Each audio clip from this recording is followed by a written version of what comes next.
நான் பல நேரங்கள் சொல்லியிருக்கிறேன், 2026 திமுக ஆட்சி இருக்கிற வரைக்கும் அவர் தான் இருக்கணும். அப்போதான் அது நமக்கு வசதி. அவரே நமக்கு பெரிய பிரச்சாரத்தை நடத்திக்கிட்டு இருக்கிறார். அடுத்து இன்னொருத்தர் இருக்காரு, பிஜேபி தலைவர் அண்ணாமலை, அவரும் இருக்கணும். அவரும் இருக்கணும். தொடர்ந்து 2 பேர் இருந்தால் போதும்.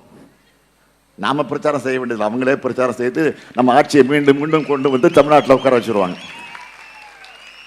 நான் கேட்க விரும்புவது, இவ்வளவு நடந்திருக்கு பிறகு, பிரதமர்களே சொல்லியதற்கு பிறகு, நான் ஆளுநரை கேட்டுக்கொள்ள விரும்புவது, ரவி திருந்தணும், வேற எதையும் கேட்கல. நான் பிரதமரை பார்த்து கேட்க விரும்புவது, நீங்க குஜராத் முதலமைச்சராக இருந்தப்போ என்ன கேட்டீங்களோ அதைத்தானே பிரதமராக இருக்க உங்ககிட்ட நாங்க கேட்க தோணும். ஆளுநர் இல்ல யாரா இருந்தாலும் சரி, தமிழ்நாட்டு வளர்ச்சியை தடுக்க முடியாது. தமிழ்நாட்டில் இன்றைக்கு நம்ம செஞ்சிட்டு இருக்கக்கூடிய வளர்ச்சி யாரால் தடுக்க முடியும்? எந்த கும்பலாலும் அதை தடுக்க முடியாது. அது அவங்களுக்கும் தெரியும். அதனாலதான் குழப்பம் ஏற்படுத்த முடியுமான்னு பார்க்குறாங்க. இப்போ